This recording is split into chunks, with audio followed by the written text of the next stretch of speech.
Most owners are growing a business with income generation in mind and not value creation in mind. If I'm asking you to be a value creator, you got to know how a value creator thinks, acts, lives. So what's the mindset? How is the business related to our personal vision and passions?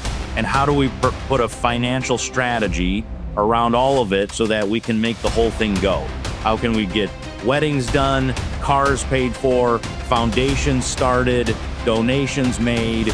How does it power all of us? Help me welcome to the stage, Scott Snider. Welcome to the show, brother.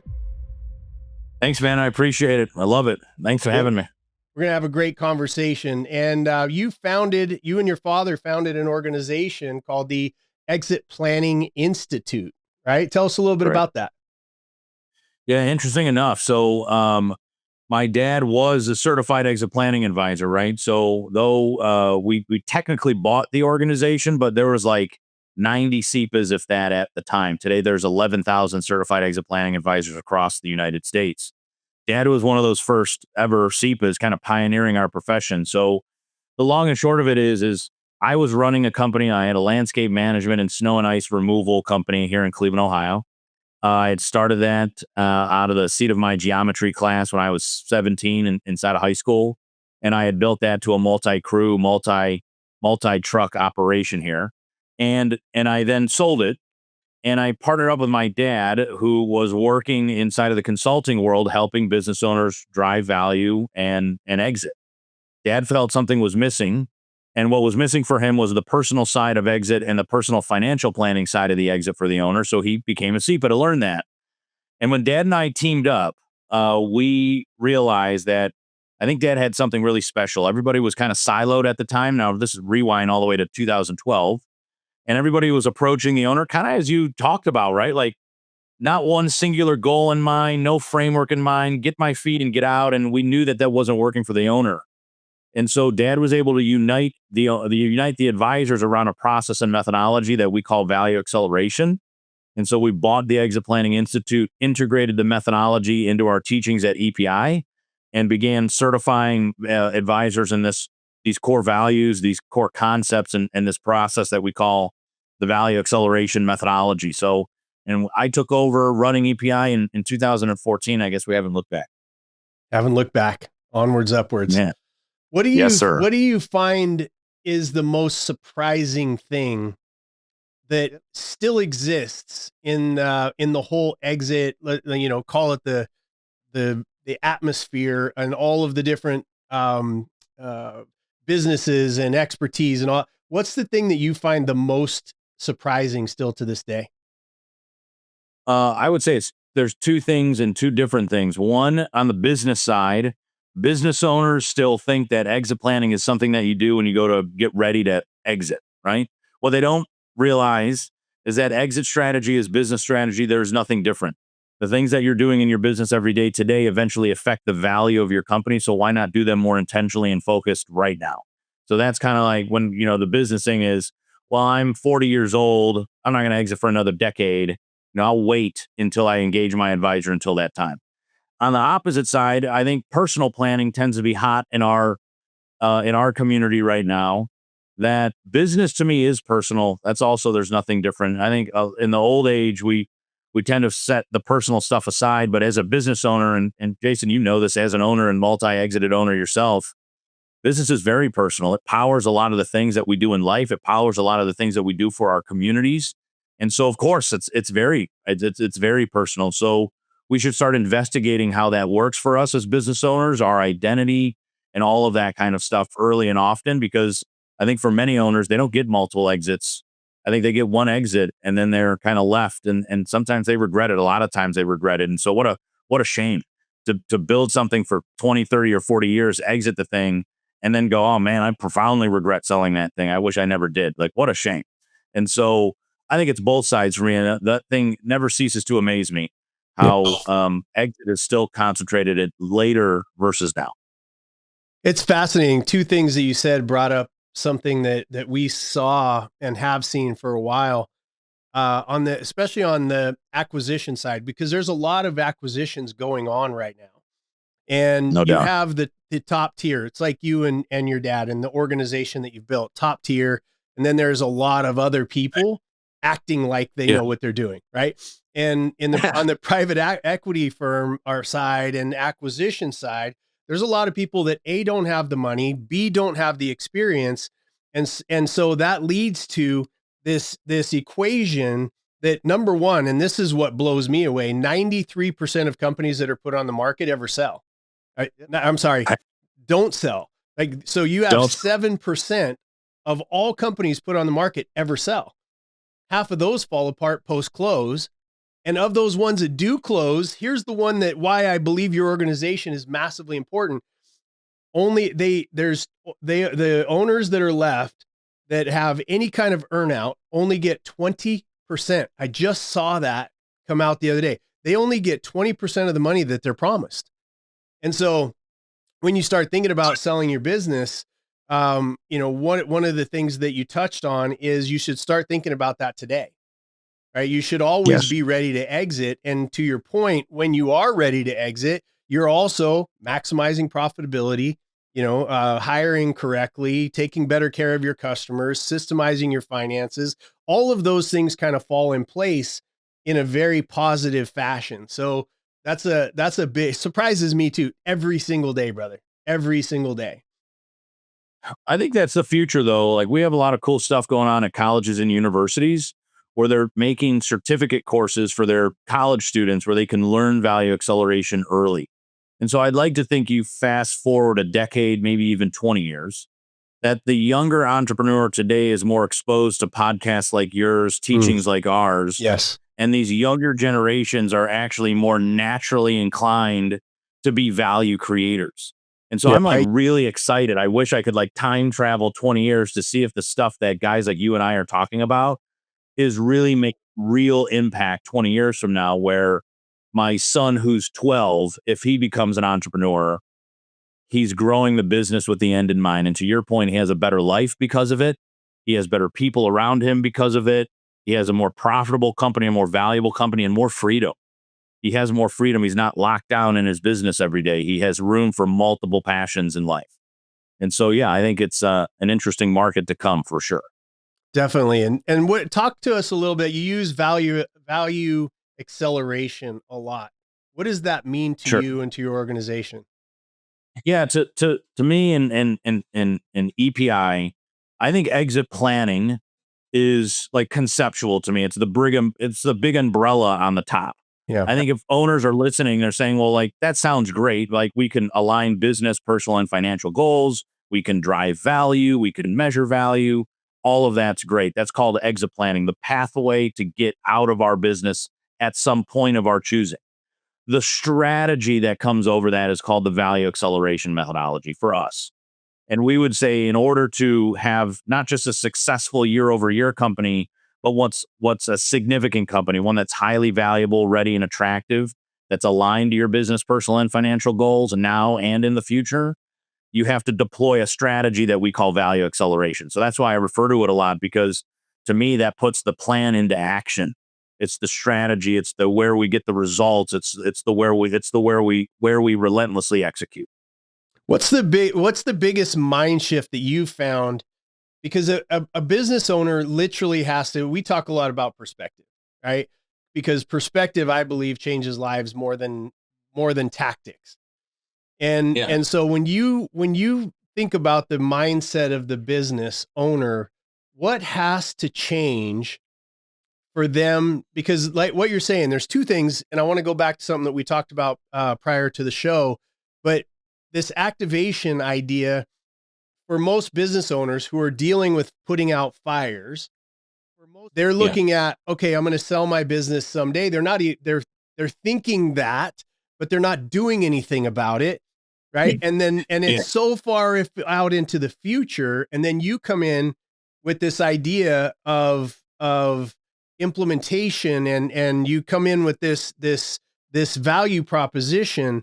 What have you found is the biggest mindset that should, like, our watchers, our viewers, as a business owner, what's one of the biggest shifts that you think that they need to make in their mindset to get on that path?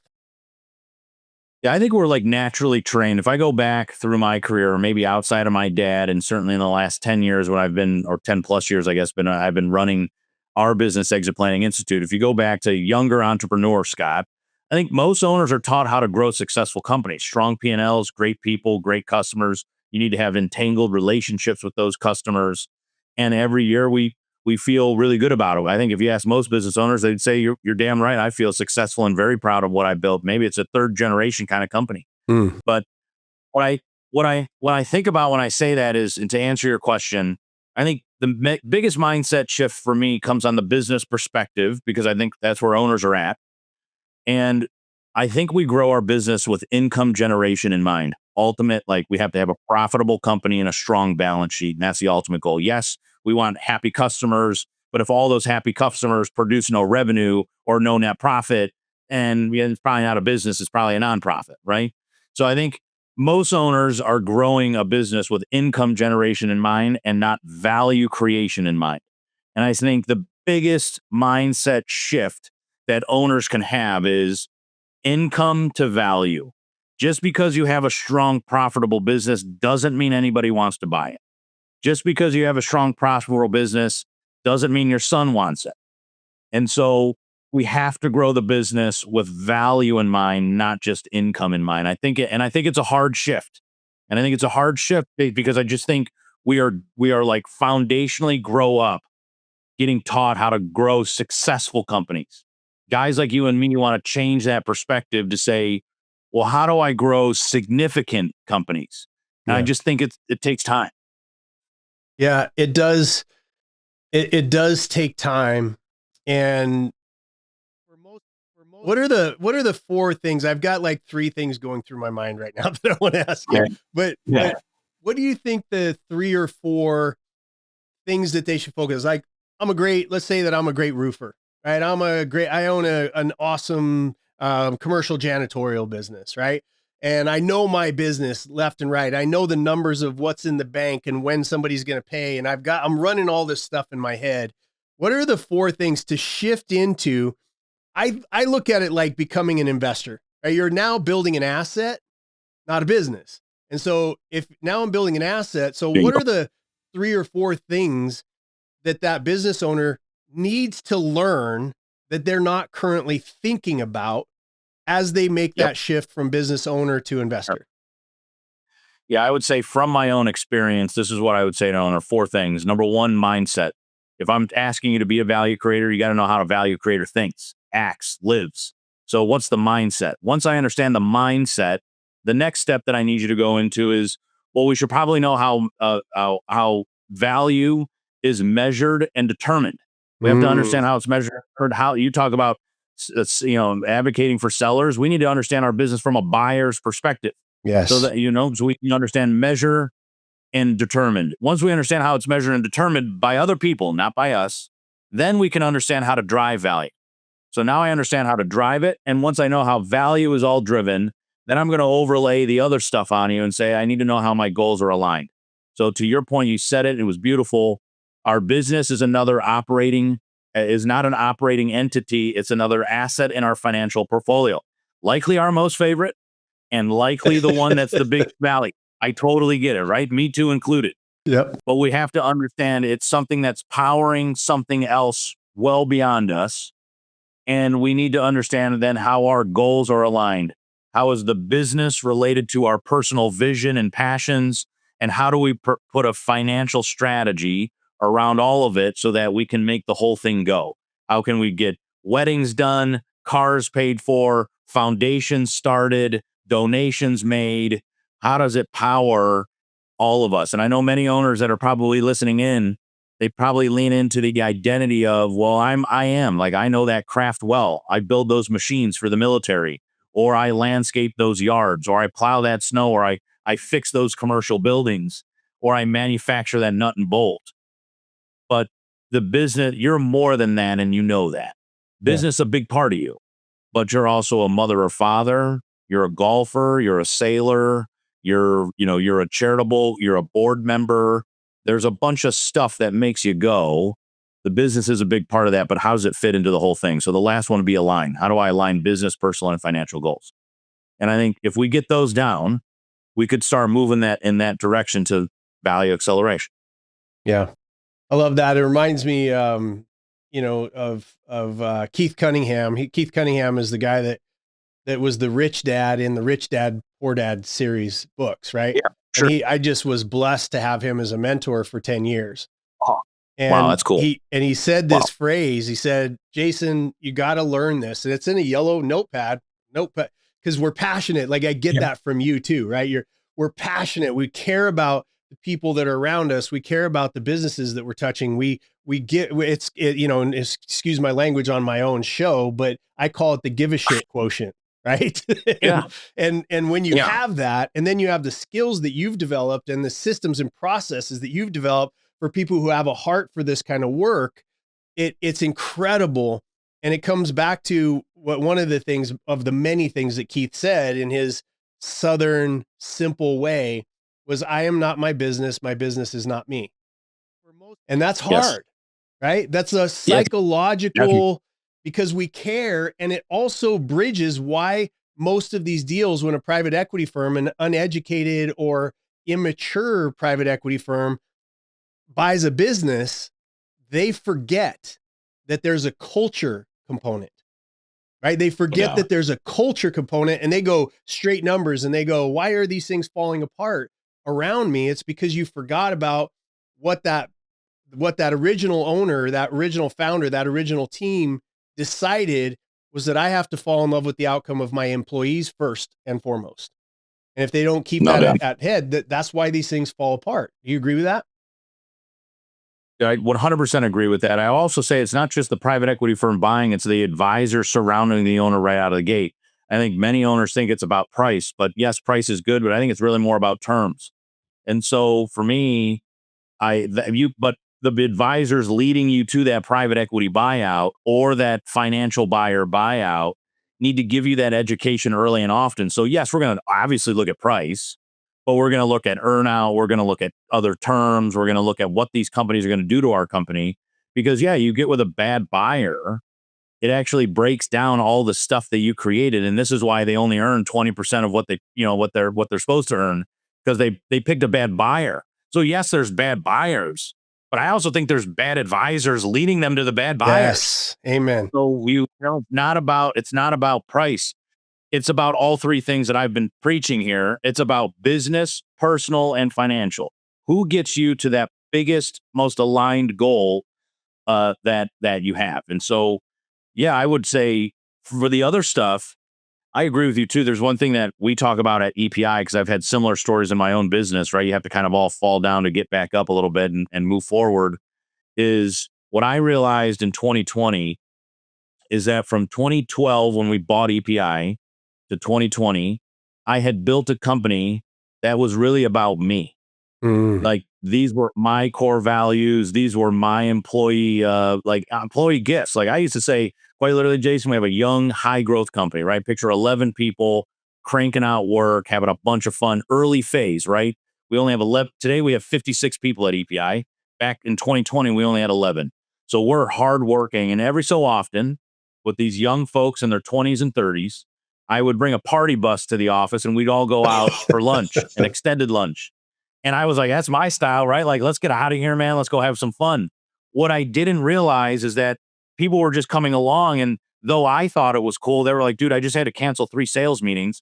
And then you're chewing me out at the end of the month because I didn't get my sales done. So I built an organization from core values to like employee appreciation events that was really about what I wanted. It wasn't about what they wanted. So I call that phase, and I talk about this in my show and in my keynotes. I had built a company about me and not about we. And that was the pivotal point. And that's the value acceleration point too. That's when I leaned back into my dad's methodology. And I was like, well, we talk about this in value acceleration. It's human capital, social capital. It's decentralizing the business owner. And so for the last 6 years, we ripped down the core values. We brought that all together where we have now built a company that's really about what we all want. Some stuff I like in my own company, sometimes I don't like, but it's really not about me. It's about, well, I guess I'm the oddball out because 55 of the 56 employees love that. And so I'm like, all right, well, we have to show up here and work. We probably work 50 hours a week. So we probably should love doing it together. So it's really about we, not me. And you kind of alluded to that in what you had just commented. So yeah, I totally think that value creator companies have embraced the we part of that, knowing, and it's hard, knowing that you will show up at your own company every day with stuff that you don't like. You're like, well, Yes. I wouldn't do it that way. Or quite frankly, no, I don't like the shuffleboard tournament. I suck at shuffleboard. I think it's a waste of space, but they all love it. And it brings together collaboration and cross team building, which we need at 56 people, right? It's becoming more Yes. corporate around here. I need to make those bridges and those fun afternoons where we're just playing an hour of shuffleboard matter to people, man. And Yeah. so, but yeah, I totally can jive, as you can see on what you're saying. Very passionate about that. Love that. Well, your podcast is called Exit Is Now. I highly suggest Yeah. it. I went and watched a Thank few you. episodes. One of the ones that on the subject we're speaking of, one of the podcasts you had was with your dad. And I find that fascinating. It was a really, really great show, but how it tied back, I was listening and I went, that's what a lot of business owners are having to do when they don't do the exit planning, when they have a bad advisor, when they, because your dad, you're talking about your snow blowing business, right? Yeah. And your dad was the bank and he was your coach and he was, but what he ended up doing was snow blowing, right? Yep. Because he's like, well, and you mentioned it just jokingly. And I was like, that's what a lot of business owners actually need to hear, because you said, well, if you wanted to get your money back, you were going to have to go out there and do some of that snow blowing. Right. Yeah. So I told him, man, that's such a good story. Yeah, I love it. The podcast is cool. Every so often we'll bring dad in and we'll tell those like old school business stories, right? yeah, Dad's like a corporate guy, right? Never did I think my dad would literally at a massive multi-unit apartment complex he couldn't drive the plow truck, right? He's like, I don't know what the hell to do here, right. like, but I want to help you. And Yeah. I was like, well, it was one of those storms in greater Cleveland, man, that lasted 36 hours straight. We're just running. I was grilling hot dogs on the engine of my dump truck. And I called dad because people started like bailing, man. They're like, dude, I can't work anymore, man. I'm out of here. I'm like, like many owners probably listen to your show. You're like, uh-oh, I need workers. And so I called dad, man. You're absolutely right. And he's like, how's everything going, man? And I was like, dude, this is tough. This is probably the worst run we have ever had. And I had like 3 guys bail. And he's like, how can I help? And I was like, you could drive a plow truck. He's like, no, I'm going to hit a car. That's not going to be great. I was like, well, you could push a snowblower around and clear, 10,000 linear feet of sidewalk. And he goes, I'm in, pick me up. And I've never seen my dad do anything like it, man. I've seen him do my own yard, Right. but dad out there, Carhartt, one suit, pushing that snow was Eating grilled hot unbelievable. dogs. Yeah. Yeah, I was like, he's like, you grill a hot dog on your engine? I was like, I got to eat, man, and I got to eat something warm. Turkey sandwiches have run out, It was a wild ride. Dad and I smoked cigars and plowed snow for like 12 hours together. It was pretty wild. But to your point, Dad did not have a job at my landscaping company, but he was my bank and he was my chairman of my board. And he said, if I need to roll up the sleeves to make it happen, if I need to roll up the sleeves so you can pay back your loan, Right. well, I guess I got to get it done. Gotta So yeah, do that's it. funny that you picked up on that story, man. Yeah, we didn't go into great detail on that, but that was Yeah. a I very, picked as that you can up. tell, Right. a very It's what I memorable saw. moment. Because we talk about there's 3 kinds of exits, right? One is an involuntary exit, and that's 95% of companies don't see their 10th birthday.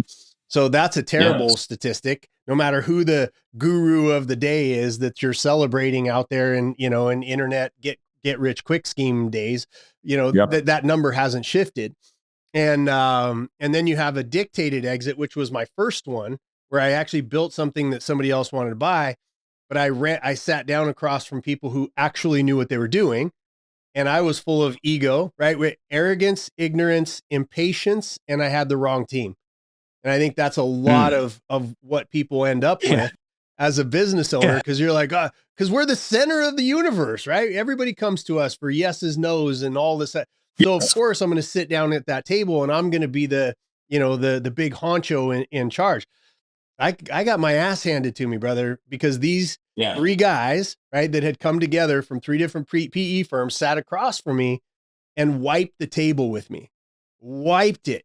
Took 3 years to get my money, paid me half of what I was supposed to do. And I had to jump back in 3 or 4 times, like your dad in the snowblower, You, to be able to make right. sure that the company got to a place where it could pay me back. Right. That's a No doubt. dictated exit. And I think what you and I align with, and on your philosophy, we call it a custom tailored exit. Like, figure out who your best buyer is, custom tailor your business for that exit. You said it in your own words, which were, how is value measured and determined? And then you're going to drive value, and you're going to figure out how somebody's going to buy your business, and that's how you Yes. align your exit. It's brilliant. Yeah. Thank you. Yeah. No, I totally agree. I think proper exit planning. That's why I said it's basically just good business strategy. I think owners want options. Yeah. They don't want the dictated exit. They want to be able to exit on their terms. Yeah. And the only way that you effectively do that is to start planning for your exit well before you exit. I don't care if you're 25 years old, just starting your company. Yeah. We should always be planning it with the end in mind, because to your point too, there's also something we talk about, the 5 Ds. You talked about companies just don't make it to their 10th birthday. Yeah. I mean, I'm saying there's companies that have been out there 25 years, but then their business partner dies and everything crumbles and now they have nothing. And so, or like we had a client that actually was in our landscaping space, that had some kind of some organ burst, and it sent him into a coma. And he was the business. He woke up. He had divorce papers. He had a business in shambles. Like, Yep. to your point, everything surrounded him. Yes and no, strategy, vision, customer relationships. What happens when he's in a coma for 30 days? Yeah. Well, what happened was lost his company and he lost his wife, and Yeah. frankly, kind of lost his life. He's like, he's out selling houses now. That's what he's doing. And so, and working for somebody selling, residential real estate. And you see him, frankly, walking around town. He does not look like the happiest dude. And so, like, Yes. what a shame, right? So, to your point, 50% of the exits alone in our country are involuntary. It's not on our terms. Yeah. Death, divorce, disability, dispute, something like that happens where And we're debt. forced out of our Yeah. debt. Sure. Yeah, Yeah. exactly. It crushes you. Yeah, it's amazing. It's like I'm having a conversation with the mirror. I love hearing it from somebody else than me, and I know my audience likes hearing it from Yeah. somebody else than me. They said Jesus didn't preach in his own hometown. I get why. Exactly. I love well, it. we're well aligned for sure, and passionate. Absolutely. Yeah. So, talk a little bit about where you and your organization are shifting, and adding. I guess maybe it's just an addition where you're now pivoting, or adding in the idea of activation. And talk to us a little bit about what you mean by that. Yeah, I would say there's two worlds of activation. One, you talk a lot about surrounding yourself with great advisors. If I'm going to surround myself with great advisors, I need to be able to activate the advisor so they can understand the business owner. So at EPI, my aha moment so far in the first few months of the year is we do a good job at EPI of teaching our advisors, not necessarily the business owners, you got the advisors that surround them, the end game. And for us, the end game is the value acceleration methodology. We want owners to get into the methodology, be actively working on their exit. But given that's so foreign to owners, we need to be able to activate the owners early.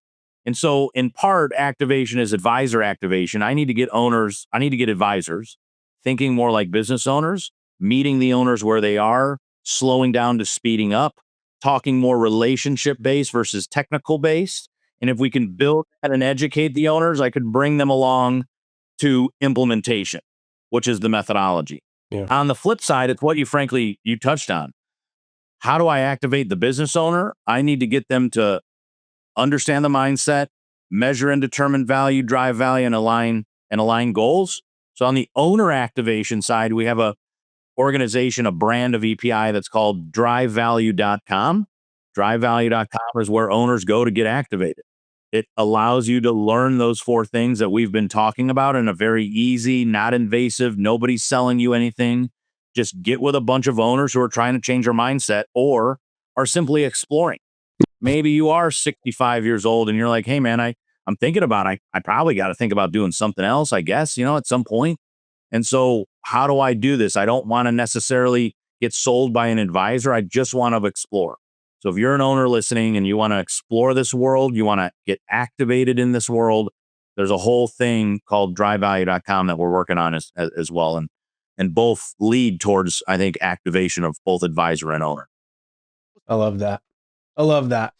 All right, cool. So as we wrap up, like if you had one piece of advice that you were going to leave to the business owner who's watching this, and you're the only Yep. person that they're going to see from now until the time that they have to exit their business, hopefully not involuntary, hopefully not dictated, but if they start wanting to custom tailor their exit, what's one piece of advice that you leave for them to say, hey, take this one and start doing this?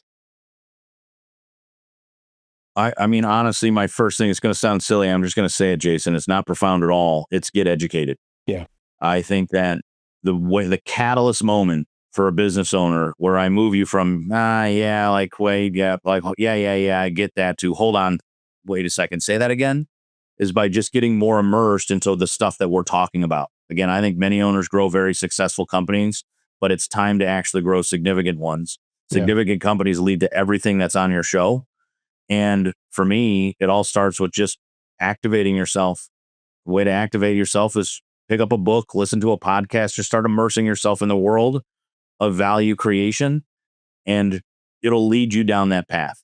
So I guess if you could do anything, and if this is the last time I seen you, if I could just get you to activate, you'll learn how to get great advisors. You'll learn how to determine and drive value. You'll learn how to drive line goals. I don't need to teach you that. It's all out there for you. I just need you to get activated. So just pick up a book, start reading about it, immerse yourself in the world that we're talking about today. Yeah. I love that. Where do people find more about you, your organization? Where do they get to you? Yeah, just go to drivevalue.com. Drivevalue.com will lead you to all the places that you need to go in as owner, and track you back towards our company called Exit Planning Institute. Awesome. Well, thank you, brother, for coming on. Thank you. Yeah, thank you. Again, I seek out people that are protectors in this space and protectors of the business owner. And that's how I came across you, Scott. And I want to just say thank you for the work you're doing, educating people, bringing them up, giving them more resources, giving them tools to fight. Because ultimately, as you said, this is most people's biggest investment. It represents 90 No, to 93% of most small business owners' net value. And for us, there needs to be more protectors of that, because those are the people that put in the sweat equity. Those are the ones that risked their capital. Those are the ones that risked their health and their family time and their all of these things that they've sacrificed. And so at the end of the day, I just want to thank you for being one of the good ones. Highly suggest his podcast. Highly suggest you go to his website. We'll have it flashed up when this goes into production. But thank you for what you do. Thank you for who you are. And certainly thank you for being here on the show. appreciate it, man. It was fun. Thanks.